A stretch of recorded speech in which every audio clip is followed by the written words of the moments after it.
에스라 9장 말씀을 함께 봅니다.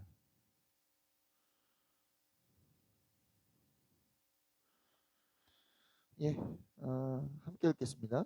이러한 일들을 마친 다음에 지도자들이 나에게 와서 말하였다. 이스라엘 백성은 제사장이나 레위 사람들마저 이방 백성과 관계를 끊지 않고 가나안 사람과 헷 사람과 브리스 사람과 여부스 사람과 암몬 사람과 모압 사람과 이집트 사람과 아모리 사람이 하는 역겨운 일들을 따라서 합니다. 이방 사람의 딸을 아내로 또는 며느리로 맞아들였으므로 주변의 여러 족속의 피가 거룩한 핏줄에 섞여갑니다. 지도자와 관리자라는 자들이 오히려 이러한 일에 앞장을 섭니다.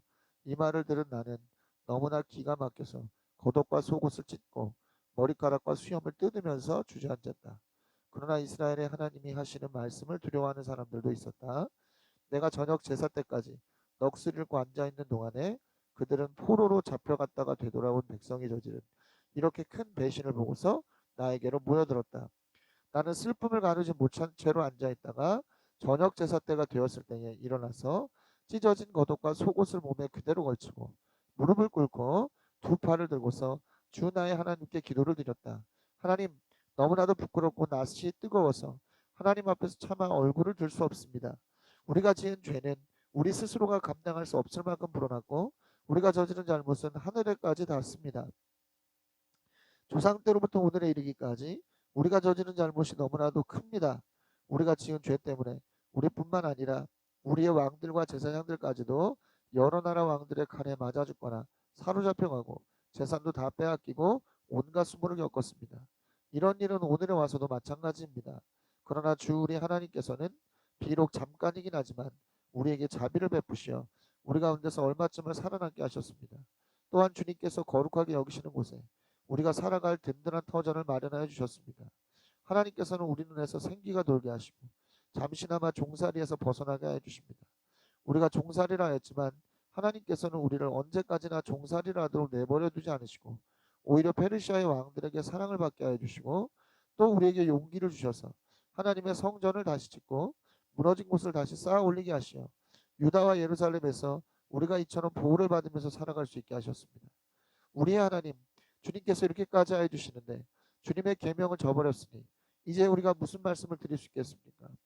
주님께서는 일찍이 주님의 종 예언자들을 시키셔서 우리가 들어가서 차지할 땅은 이방 백성이 살면서 더럽힌 땅이라고 말씀하셨습니다.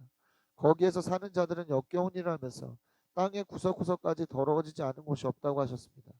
우리의 딸을 그들의 아들에게 시집 보내지도 말고 그들의 딸을 며느리로 맞아들이지도 말라고 하셨습니다. 우리가 강해져서 그 땅에서 나는 좋은 것을 먹으며 그 땅을 우리 자손에게 영원한 유산으로 물려주려면 그 땅에 있는 백성이 번영하거나 성공할 틈을 조금도 주지 말아야 한다고 하셨습니다. 우리가 당한 일은 모두 우리가 지은 죄와 우리가 저지른 크나큰 잘못 때문입니다. 그렇지만 주 우리 하나님은 우리가 지은 죄에 비하여 가벼운 벌을 내리셔서 우리 백성을 이만큼이나마 살아남게 하셨습니다. 그러므로 다시는 주님의 계명을 어기지 않아야겠습니다. 역겨운 일을 저지르는 이방 백성들과 결혼도 하지 않아야하였습니다. 이제 주님께서 분노하셔서 한 명도 남기지 않고 없애버리신다고 해도 드릴 말씀이 없습니다. 그렇지만 주 우리 하나님, 주님은 너그러우셔서 우리를 이렇게 살아남게 하셨습니다. 진정 우리는 우리의 허물을 주님께 자백합니다. 우리 가운데서 어느 누구도 감히 주님 앞에 나설 수 없습니다. 아멘.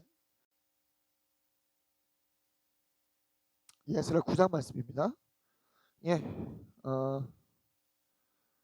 에스라 9장의 말씀을 통해서 하나님께서는요 우리에게 어떤 그런 회개의 마음이 어떤 것인가, 성도의 회개는 어떻게 해야 되는 것인가를 우리 가운데 잘 보여주시고 있습니다.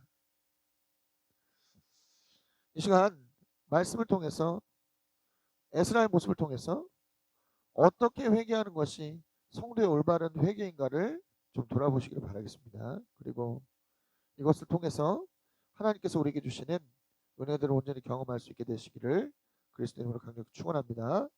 자, 첫 번째 단락으로 갑니다. 1에서 6절 상반절입니다. 1에서 6절 상반절 즉시로 무릎을 꿇다입니다. 즉시로 무릎을 꿇다. 자, 에스라가 돌아와서 모든 자신의 임무를 마치고 나니까 이스라엘의 지도자들이 찾아왔어요. 그래서 이스라엘이 현재 처한 영적인 현실들을 이야기하고 있습니다. 어떤 현실이냐? 이스라엘 백성들이 가장 거룩해야 될 제사장부터 레위 사람들, 예, 이러한 사람들부터 일반 백성들에 이르기까지 이방 백성들과의 관계를 끊지 않고, 예, 뭐 끊지 않을 뿐만 아니라 오히려 이스라엘의 어떤 그런 영적인 부분들을 이끌어가야 될 제사장과 레위 사람들이 앞장서서 가나안 원주민들, 헷 사람, 브리스 사람, 여부스 사람, 아모리 사람들의 또 이방 민족 암몬과 모압과 이집트 사람들과 결혼을 하는 그러한 일을 저질렀다는 이야기를 하는 거예요. 이로 인해서 그들의 역겨운 일들을 따라하고, 예, 혈통이 섞이는 그러한 문제가 발생했다라고 하는 사실을 에스라에게 알렸습니다. 자, 뭐 사랑하면 결혼할 수 있죠. 뭐 사랑하면 결혼할 수 있지. 그게 뭐가 문제야. 예. 그러나 당시에 이것은 굉장히 심각한 문제였습니다. 왜 그렇습니까? 이게 단순히 인종의 문제가 아닙니다. 예, 인종의 문제가 아니라 뭐예요? 가나안의 악한 우상의 풍습이, 예, 그 사람 안으로 들어오는, 그 집안 안으로 들어오는 그러한 일이 일어나는 거예요. 그렇기 때문에 심각한 겁니다. 왜요? 이스라엘 백성이 하나님의 백성으로서의 민족적 정체성을 상실할 수밖에 없기 때문에 그렇다는 것이죠. 자, 신명기 7장 3절에서 4절을 보면 이렇게 말씀하고 있습니다. 자, 그들과 혼인관계를 맺어서도 안 됩니다. 당신들 딸을 그들의 아들과 결혼시키지 말고 당신들 아들을 그들의 딸과 결혼시키지도 마십시오. 그렇게 했다가는 그들의 꾀임에 빠져서 당신들의 아들이 주님을 떠나 그들의 신들을 섬기게 될 것이며 그렇게 되면 주님께서 진노하셔서 곧바로 당신들을 멸하실 것입니다. 예, 신명기 7장 3절에서 4절에서 경고하는 바가 뭡니까? 뭐예요? 그들과의 결혼이 문제가 아니라 그들과 결혼하고 난 뒤에 어떻게 할 것이 두려워서, 예, 상대방이 결혼한 이방족 속에서 온 상대방이 어떻게 할 게 두려워? 예, 이스라엘 백성들을 이 우상을 숭배하는 잘못된 문화, 악한 문화로 이끌어갈 것이 두렵기 때문에, 그래서 그것으로 인해서 이스라엘 백성들이 아주 하나님께로부터 심각한 결과를 얻으면 안 되기 때문에 어떻게 하라? 결혼하지 말라고 말씀하셨다는 거죠. 이런 민족적 정체성의 상실, 이 부분이 실제로 아주 심각하게 현실로 드러난 기록이 있어요. 자, 느헤미야서 13장 23절에서 24절을 보면 유다 남자들과 여자들의 혼혈로 인해서 태어난 그 아들, 그 아이들이, 예, 그 아이들 중에 절반은 어떻게 됐다? 유다 말은 못해. 그런데 이방의 말은 하는 거예요. 그러니까 이게 뭐야? 이방의 어떤 그런 관점에서 이방의 문화로 이 아이들을 가르쳤다 이 말입니다. 이런 모습들이 나타난다 이 말이죠. 예, 이러한 이스라엘의 상태는 굉장히 심각하죠. 성전을 짓고 다시 믿음의 길로 가보려고 했던 이스라엘 백성들의 어떤 걸음에 이것은 최대의 걸림돌일 수밖에는 없는 겁니다.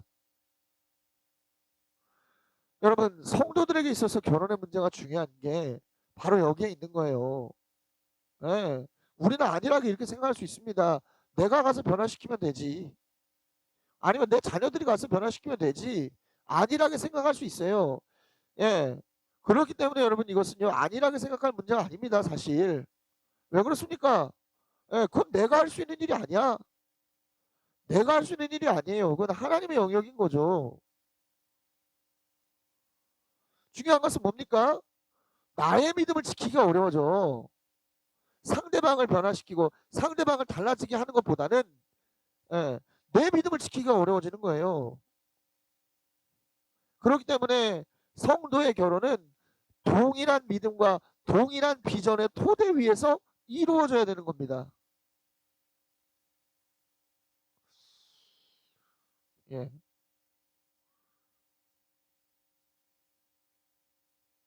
결혼 중요한 거예요. 결혼 중요한 거야. 그래서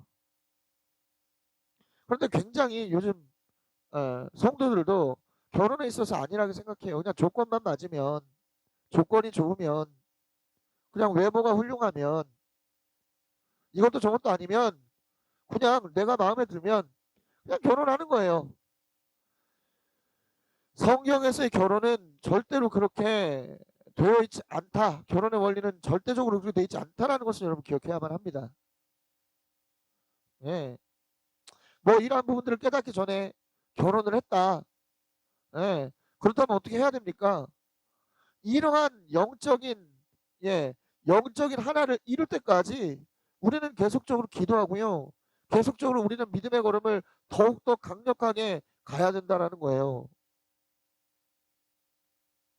그리고 자녀들의 결혼에서는, 예, 자녀들의 결혼에서는 동일한 어떠한 그런 모습을, 행보를 보여서는 안 된다는 것이죠.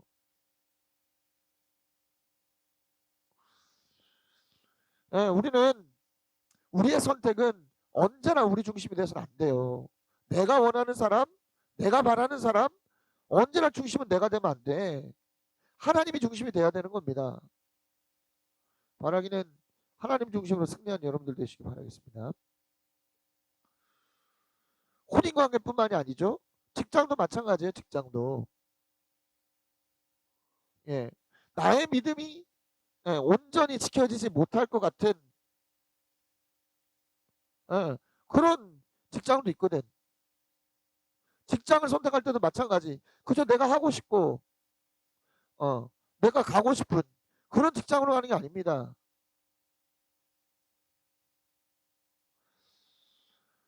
모든 것이 그래요. 모든 것이. 모든 것이. 바라기는 하나님께서, 예, 이끄시는 대로 하나님의 원리대로 나아가시는 저 여러분들 되시기 바라겠습니다. 자, 이 말을 들은 에스라가 기가 막히죠.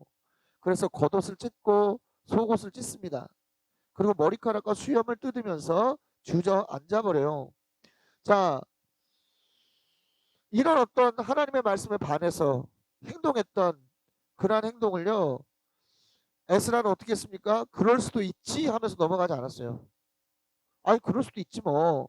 아니, 뭐 결혼 좋으면 그럴 수도 있지 뭐. 자기들끼리 좋으면 뭐 결혼 그렇게 할 수도 있지. 뭐 그게 중요한 거야?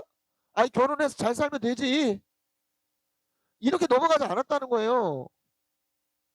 아, 이미 뭐 결혼한 거 어떻겠어. 뭐 이미 결혼한 거 어떻게 하겠어. 그럴 수도 있지. 이렇게 하고 넘어가지 않았다니까요. 그는 이 상황을 굉장히 심각하게 여겼습니다. 그리고 그 심각한 자신의 마음을 아주 적극적으로 표현을 해요. 예, 겉옷을 찢고 속옷을 찢고 머리카락을 뜯고 수염도 뜯었다니까? 얼마나 그가 이러한 마음들을 적극적으로 표현했으면 일반 백성들에게까지 에스라의 마음이 이렇게 생채기가 났다는 것이 알려졌겠습니까? 그래도 다행인 것은요, 이스라엘의 하나님이 하시는 말씀을 두려워하는 사람들도 존재했다 이 말이에요. 그래서 그러한 사람들이 어떻게 했다? 예, 자신들도 보이는 거야. 어떤 게 보이는 거예요? 이러한 자신들 안에 있는 영적인 한계와 영적인 문제들이 보이는 거예요. 참담한 마음이 느껴지는 겁니다. 그러니까 어떻게 되는 거예요? 에스라에게 모여 드는 것이죠. 여러분, 하나님의 말씀을 아는 자들은요, 참담하게 여기는 마음이 있어야 되는 거예요. 나의 연약함, 나의 영적인 현실, 영적인 한계 발견하면 참담한 마음을 가져야 된다니까. 내 안에 하나님의 말씀과 어긋난 부분들이 발견돼 참담한 마음을 가져야 되는 거예요. 나의 공동체 안에, 가정 안에, 직장 안에 하나님의 말씀대로 이루어지지 못하고 있는 부분들을 발견하면 참담한 마음을 가져야 된다는 거죠. 여러분, 말씀을 아는 자들이 참담한 마음을 갖지 않으면 누가 그런 마음을 갖겠습니까? 하나님의 말씀으로부터 멀어지고 하나님의 축복으로부터 멀어지고 하나님의 비전으로부터 멀어져.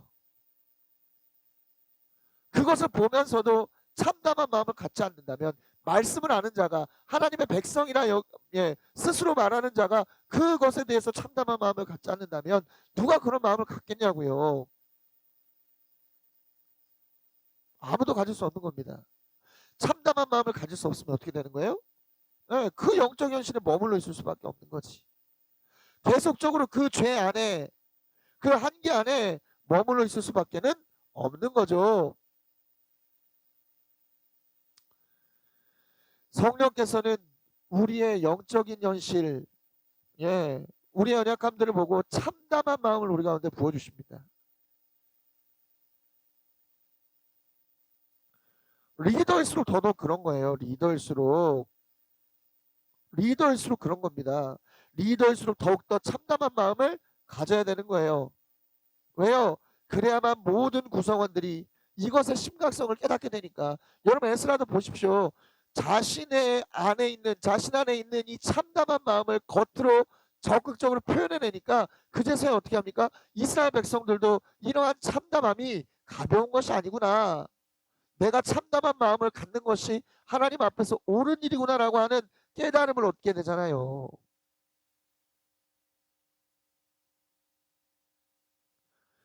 참담한 마음을 가질 줄 아는 여러분들 되시기 바랍니다. 예. 여러분, 그는 옷을 찢었어요. 그것은 옷을 찢은 것이 아니라 그의 마음을 찢은 것이 겉으로 드러난 것에 불과하죠. 그런 마음을 찢은 겁니다. 그가 마음을 찢었다는 것을 어떻게 아느냐? 그는요, 외식적으로 옷만 찢는 게 아니라 하나님 앞에 두 팔을 벌리고 기도했다는 데서 그라는 것을 알 수 있는 거예요. 여러분, 참담함을 아는 자가 기도할 수 있습니다.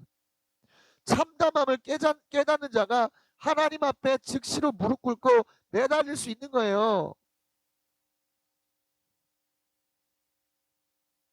그저 마음만으로는 이 상황을 해결할 수 없어. 그저 마음만 가지고는 이 상황을 극복할 수 없습니다. 기도하지 않으면 이 영적인 한계, 이 영적인 연약함을 극복하고 일어설 수 없는 거예요. 가정의 영적 한계, 직장의 영적 한계, 공동체의 영적 한계를 기도하지 않으면 벗어날 수 없다고, 넘어설 수 없다고 여러분. 그렇기 때문에 우리는 늘 강력하게 기도하는 사람들이 돼야 됩니다. 이러한 부분들을 분명히 기억하시는 여러분들 되시기 바랍니다. 여러분, 말씀은 하나님의 마음을 심어줘요. 하나님의 마음으로 아파할 수 있는 사람들을 통해서 하나님은 하나님의 일을 더욱더 강력하게 해 나가신다는 것을 여러분 기억하십시오. 그리고 애통하는 마음으로 우리가 해야 될 일은 기도라고 하는 것을 여러분들 다시 한번 기억하시면서 애통한 마음을 품는 저와 여러분들이 되시기를 그리스도 이름으로 강력히 축원합니다. 자, 다음 단락입니다. 6절 하반절에서 15절까지입니다. 6절 하반절에서 15절. 회개는 이렇게 하는 것이다. 여러분, 에스라의 기도는요, 회개의 정성을 보여줍니다. 자, 먼저 6절 하반절에서 7절까지를 보면 자신들의 죄가 얼마나 큰 것인가를 고백합니다. 그리고 그 죄의 결과가 어떠한 것인가를 인식하죠. 또 8에서 9절을 보면 하나님께서 베풀어 주신 은혜가 어떠한 것인지를 아주 분명하게 고백하고 있어요. 또 10절에서는 하나님의 은혜에 비추어 보았을 때 자신의 죄가 얼마나 큰 것인가를 고백하고 있고, 또 11에서 15절을 보면 하나님의 말씀에 비추어 자신들이 어떠한 잘못을 했는지를 분명하게 고백하고 그것을 자백하고 있습니다. 자, 이 에스라의 회개의 기도는 자신들이 하나님께로부터 받은 은혜와 하나님의 말씀이라고 하는 분명한 기준을 가지고 자신을 돌아본 것을 알 수 있는 거예요. 여러분, 우리의 영적인 현실을 진단한다는 것이 바로 여기 있는 거예요. 하나님께로부터 받은 은혜의 크기에 비추어 나의 모습을 보라 이 말이지. 나의 하는 행동을 보라 이 말이지. 그러면 내가 얼마나 하나님 앞에 게으름 피우고 내가 얼마나 하나님 앞에 온전하지 못하는가가 드러나게 됩니다. 또 하나님의 말씀을 토대로 우리의 삶을 보세요. 얼마나 우리가 하나님의 말씀과 벗어나 있는지를 알게 됩니다. 그저 우리의 감정, 우리의 감각, 우리의 생각으로 우리를 돌아보면요, 절대 이거 발견될 수 없어요. 우리는 우리에 대해서 한없이 관대하거든. 우리는 우리 자신에 대해서 한없이 관대합니다. 그렇기 때문에 우리의 생각과 우리의 감정으로 우리 자신을 돌아보면요, 어떻게 하는 거예요? 계속적으로 합리화만 나올 수밖에 없는 거예요. 계속적으로 뭔가 핑계거리만 나올 수밖에 없는 겁니다. 피곤해서 그렇다고 그러고, 힘들어서 그렇다고 그러고, 연약해서 어쩔 수 없다고 그러고, 우리 안에 계속적으로 합리화할 거리들을 찾는다라는 거죠. 저도 그래요. 저도 그렇습니다. 예, 저도 그렇습니다. 저도 그래요. 저 자신을 저 스스로의 관점과 저 스스로의 생각으로 돌아보면, 어이 뭐 어때? 어? 나도 뭐 힘들어서 그런, 나도 사람인데. 아니 뭐 어때? 나도 뭐 아파서 그런 건데. 아니 못할 수도 있고, 뭐 어떤 데 안 할 수도 있고, 뭐 그런 거 아니야? 이렇게 생각한다니까?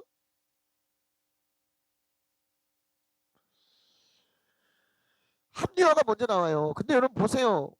여러분 보세요. 에스라가 하나님 앞에 회개하는 것을 보시라고. 이 안에는 일체의 책임 회피나 일체의 합리화가 없었다라는 거예요. 누구 때문이야? 이런 말도 없었고, 어, 나는 이래서 그랬어. 이런 말도 없었다라는 거죠. 회개란 건 그런 거예요, 여러분. 합리화하거나 책임을 회피하면 그게 회개입니까? 그저 말씀과 하나님께 주신 은혜를 토대로 해서 우리 자신을 아주 객관적으로 돌아보고 그 속에서 드러나는 우리의 영적인 연약함과 한계를 인정하고 그것에 대한 애통함을 갖고 그 애통함을 하나님 앞에 있는 그대로 고백하는 거, 이게 바로 회개의 정성이라는 거죠. 여러분들 기도는 어떻습니까? 여러분들 기도는 어때요? 여러분들의 기도 안에 에스라가 했던 것과 같은 이러한 온전한 회개가 이루어지고 있습니까? 여러분, 하나님 앞에 회개하는 것 너무나 중요합니다. 왜냐하면 진정한 회개가 있어야 용서와 은혜라고 하는 다음 단계로 나아갈 수 있어요. 그리고 이 용서와 은혜를 경험해야 진정한 우리 안에 영적 자유함을 경험할 수 있는 거예요. 그래야 이 한계를 돌파하고 승리를 거머쥘 수 있는 겁니다. 바라기는 승리하는 여러분들 되십시오. 그것을 통해서 하나님의 놀라운 일들을 우리 가운데 경험하게 되는 그러한 은혜가 있게 되시기를 그리스도의 이름으로 강력히 축원합니다.